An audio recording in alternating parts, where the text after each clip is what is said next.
हम विशेष रूप से बात करेंगे मकर संक्रांति और शक्तिला एकादशी के एक ही दिन होने पर। क्या ये सही है कि दोनों एक ही दिन है, या मकर संक्रांति 15 को और एकादशी 14 को करनी है और ये एक ही दिन करनी है, तो इनको एक ही साथ कैसे किया जा सकता है? अगर साथ करते हैं तो दोष क्या है? और सबसे बड़ी परेशानी जो आप सभी के मन में भी आ रही है, एकादशी के दिन, अर्थात अगर 14 तारीख को एकादशी है और उसी दिन हम मकर संक्रांति करते हैं तो खिचड़ी का दान कैसे करेंगे? क्योंकि चावल अन्न वर्जित कहा गया है। तो क्या दान जा सकता है क्या, या नहीं किया जा सकता है? क्या शास्त्र कहते हैं और क्या इसका हल है? शास्त्रों के अनुसार क्या करना चाहिए?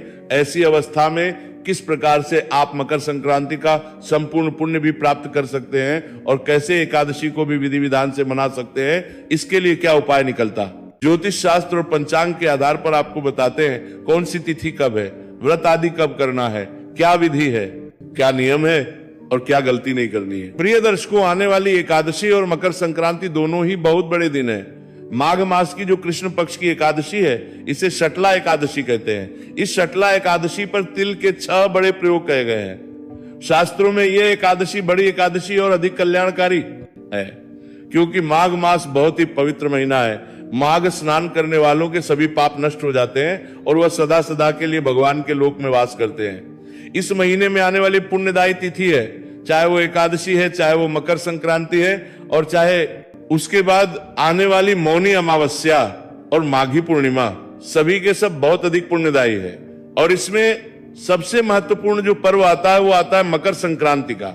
मकर संक्रांति वह दिन जिस दिन सूर्य अपनी राशि परिवर्तन करके मकर राशि में प्रवेश करते हैं। शास्त्र कहते हैं कि इस दिन जो पूजा पाठ जप तप दान पुण्य आदि किया जाता है, उससे अनंत कोटि फल प्राप्त होता है, जो सर्वाधिक है। यूं तो सभी संक्रांतियां महत्वपूर्ण होती है प्रिय दर्शकों, लेकिन जो मकर संक्रांति पर दान पुण्य पूजा पाठ होता है, उससे अनंत कोटि पुण्य की प्राप्ति होती है, ऐसा पद्म पुराण में आता है। इसीलिए ये दिन सबसे महत्वपूर्ण होता है। पूरे भारतवर्ष में इसे भिन्न भिन्न नामों से जाना जाता है। कहीं इसे खिचड़ी के नाम से जानते हैं, कहीं उत्तरायण के नाम से जानते हैं, कहीं मकर संक्रांति के नाम से जानते हैं, परंतु दिन वही है। जिस दिन सूर्य का राशि परिवर्तन होगा और मकर में प्रवेश होगा, संक्रांति का अर्थ ही ये होता है, प्रवेश करना। तो जिस दिन सूर्य भगवान प्रवेश करते हैं मकर संक्रांति, मकर राशि में, उस दिन को हम मकर कहते हैं। मकर राशि में प्रवेश करने वाला दिन, तो ये दिन तो बड़े महत्वपूर्ण है। परंतु इस बार का सबसे बड़ा प्रश्न जो है, जो सबके मन में है, वो ये कि 14 तारीख को ही शटतिला एकादशी है और 14 तारीख को ही मकर संक्रांति कही जा रही है। तो अब प्रश्न ये उठता है कि दोनों को साथ साथ किया कैसे जाए। अब आप कहेंगे पंडित जी इसमें क्या दोष है, दोनों को मना लीजिए। भाई, आप में से जो विद्वान जन है, आप सभी जानते हैं कि जो मकर का त्योहार है ना, ये कभी भी बिना खिचड़ी के नहीं मनाया जा सकता। इसमें खिचड़ी दान देने का बड़ा महत्व है। और खिचड़ी बनती है चावल से, चावल और मूंग की दाल, इनको मिल के खिचड़ी बनती है और इसके दान का संक्रांति पे विशेष महत्व है। वहीं कुछ प्रांतों में तो खिचड़ी खाने की भी परंपरा है, इस दिन खिचड़ी खाई जाती है, और कुछ प्रांतों में दही खाने की भी परंपरा है।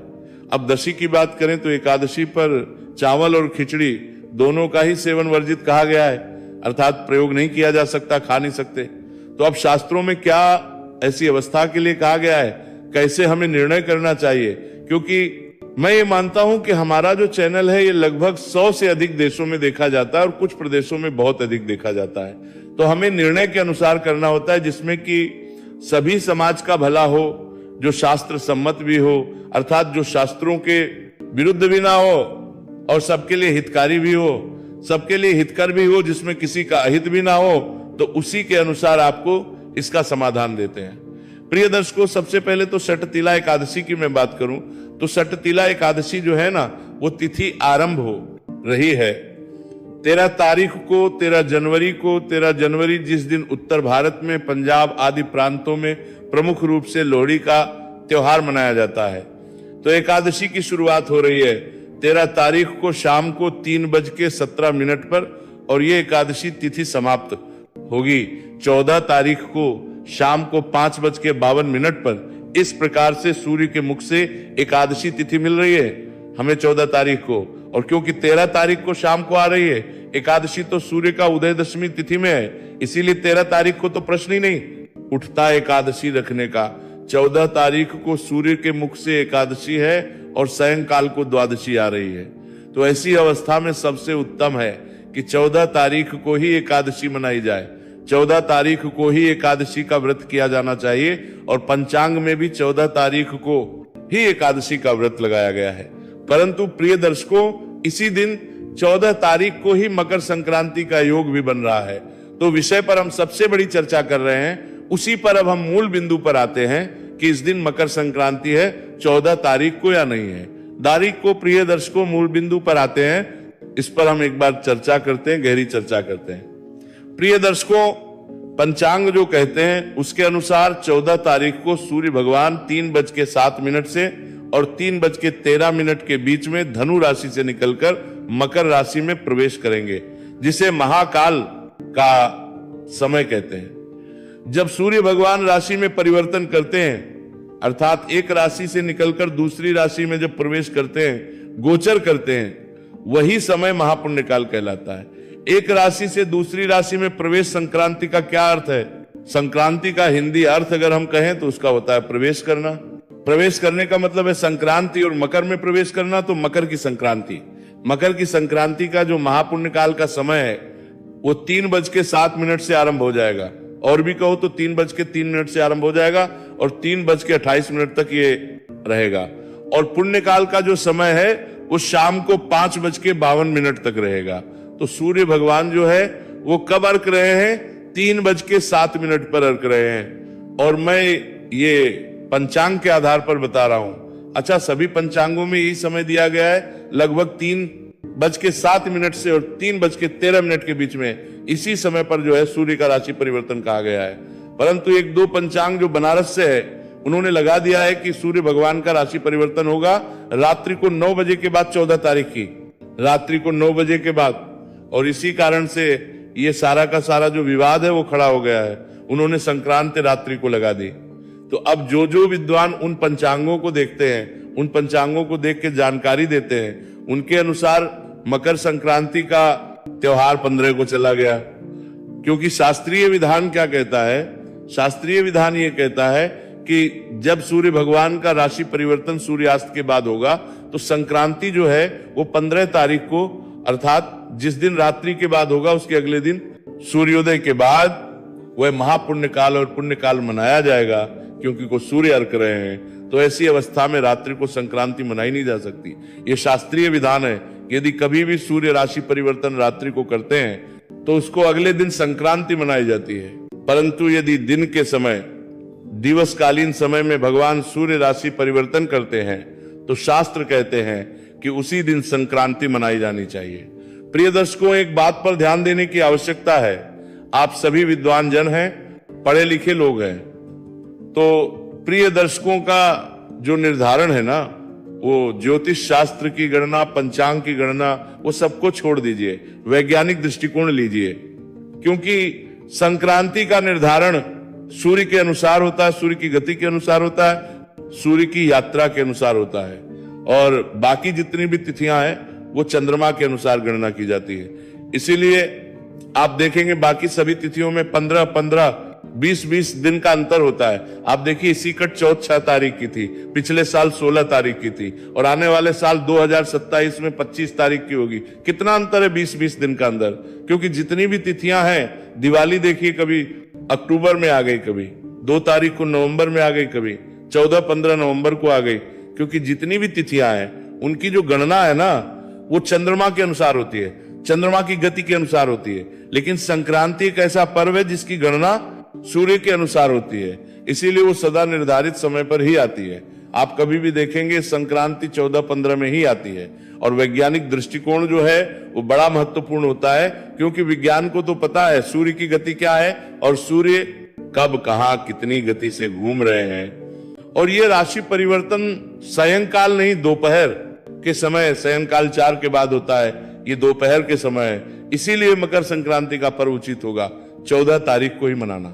अच्छा, इसका एक और कारण है कि जब सूर्य भगवान राशि परिवर्तन कर रहे होते हैं ना, उस समय जो ग्रहों की अवस्था होती है, उस समय जो ऊर्जा उत्पन्न होती है, सकारात्मक ऊर्जा उत्पन्न होती है, उसी का तो सारा महत्व है, सारा फल है। किस लिए मकर संक्रांति मना, किस लिए रहे? भगवान सूर्य देव ने मकर राशि में प्रवेश किया, उस समय शुभ योग बनते हैं। क्यों कहते हैं कि मकर संक्रांति पर दान देना चाहिए, मकर संक्रांति पर स्नान करना चाहिए, मकर संक्रांति पर पाठ पूजा और पितृ तर्पण करना चाहिए? क्यों? जब मकर राशि में सूर्य भगवान प्रवेश कर रहे हैं, उस समय जो ग्रहों की स्थिति बनती है, जो वातावरण बनता है, जो पॉजिटिव ऊर्जा का संचार होता है, जो योग बनते हैं, वो बहुत ही अद्भुत और बहुत अधिक पुण्यदायी होते हैं। उन योग में जो हम कार्य करेंगे, उनसे हमारा पुण्य अनंत कोटि हो जाता है।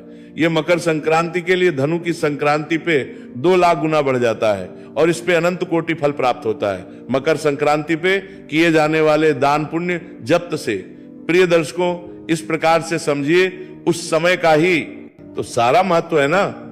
अगर वो समय ही निकल गया तो वो योग ही निकल गया। फिर किस लिए हम मुहूर्त पूछते हैं, शुभ मुहूर्त पूछते हैं कि भाई इस समय पर पूजा पाठ कीजिए, इस समय ग्रह जो है बहुत उत्तम स्थिति में होंगे, इतने बजे से इतने बजे के बीच में अगर करेंगे तो बड़ा कल्याणकारी है, इस समय आपको उत्तम फल प्राप्त होगा मुहूर्त की। यही तो विशेषता है। जब वो शुभ मुहूर्त ही निकल गया तो फिर उसका औचित्य ही क्या रह गया? प्रिय दर्शकों, हाँ को यदि सूर्य का गोचर होता मकर में तो फिर संभावना थी कि 15 को की जाती, लेकिन मैं यही कहूंगा कि मकर संक्रांति 14 को है और 14 को ही की जानी चाहिए, क्योंकि समय की, योग की और मुहूर्त की कीमत होती है, वैल्यू होती है, विशेषता होती है। ये जो दिन है वो उस घड़ी के कारण है, जो घड़ी भगवान सूर्य के मकर राशि में प्रवेश करने से उत्पन्न हुई है। इसीलिए उस शुभ समय को के और हम कहें अगले दिन कीजिए, पुण्य काल, ये बिल्कुल भी उचित नहीं होगा। इसीलिए मकर संक्रांति हमारी सहमति से 14 तारीख को ही की जानी चाहिए। मैंने और भी बहुत सारे जो आचार्य हैं, हमारे मित्र भी हैं, बहुत सारे जो आज प्रमुख संस्थानों में हैं, उनके साथ भी वार्तालाप की विचार विमर्श भी किया और सभी का निष्कर्ष इसी पे पहुंचा कि हाँ, मकर संक्रांति तो 14 को ही की जानी उत्तम रहेगी। सूर्य के मकर राशि में प्रवेश करने से पहले ही स्नान कर लेना चाहिए। तो स्नान के लिए सुबह का समय उत्तम है, 9:03 से जो है शुभ समय है। मकर संक्रांति के पवित्र स्नान का जो गंगा जी जा रहे हैं या जो तीर्थ प्रयागराज में स्नान करना चाहते हैं, अन्य नदियों में स्नान करना चाहते हैं, समय में कीजिए। पूरा दिन जो है वो बहुत ही उत्तम मुहूर्त के साथ होता है। विशेष अगर हम अपुण्य काल की बात करें तो आरंभ हो जाएगा 3:03 से और 5 के आसपास तक रहेगा। इस समय जो दान पुण्य के कार्य हैं उनको कीजिए, इस समय में पूजा पाठ के कार्य हैं उनको कीजिए, तर्पण के कार्य हैं उनको कीजिए। और जो लोग इस समय ना कर पाए वो 15 तारीख को सुबह सुबह दोपहर से पहले कर सकते हैं। पर फिर कहूंगा कि जो मुहूर्त होता है, जो अवस्था होती है सूर्य की मकर में प्रवेश करने की, उसका सबसे अधिक फल है। इसीलिए उसी समय पर किया जाए तो बहुत कल्याणकारी रहेगा। क्या करने हैं, कैसे करने हैं, वो मैंने आपको अलग से वीडियो में जानकारी दी है, उसमें अवश्य ही देख लीजिएगा और उसका लाभ लीजिएगा। षटतिला एकादशी भी 14 तारीख को ही की जाएगी और मकर संक्रांति भी 14 को ही की जाएगी। अब प्रश्न उठता है कि षटतिला एकादशी के दिन किस प्रकार से हम खिचड़ी का दान करेंगे या खिचड़ी का भोग करेंगे। प्रिय दर्शकों, मकर संक्रांति पर खिचड़ी केवल एक वस्तु है जिसके दान के लिए कहा गया है। इसके अतिरिक्त भी बहुत सारी वस्तुएं हैं। मैं कहूं आपको कि केवल खिचड़ी के दान से ही मकर संक्रांति का पर्व नहीं मनाया जा सकता। हाँ, कुछ प्रांत ऐसे हैं, चाहे वो यूपी के हैं, बिहार के हैं, वहां खिचड़ी का बड़ा अधिक महत्व है। पर मैं आप सभी को यही कहूंगा कि खिचड़ी दान आप 14 को ना करके 15 को कीजिएगा, उसका लाभ 15 को लीजिएगा। लेकिन जो मकर संक्रांति के अन्य अहपर्व है, चाहे वो स्नान का है, चाहे वो दान का है, अन्य वस्तुएं दान, आप कंबल दान दीजिए, गर्म वस्त्र दान दीजिए, जूते दान दीजिए, फल दान दीजिए, जल दान दीजिए। ये अन्य जितने भी वस्तुएं हैं दान देने की, जो नियम उठाए जाते हैं, 14 वस्तुएं दान देने का नियम है, वो 14 वस्तुएं दान दीजिए। जितने भी दान देने हैं वो सब आप 14 तारीख को ही करें। आप खिचड़ी का दान यदि आपने करना है तो 15 तारीख की सुबह कर सकते हैं, उसका भी आपको डबल लाभ होगा, क्योंकि द्वादशी है और द्वादशी को खिचड़ी अन्न आदि का भोग नारायण को बड़ा प्रिय है और इस दिन का जो दान है वो आपके लाभ को और अधिक बढ़ा देगा।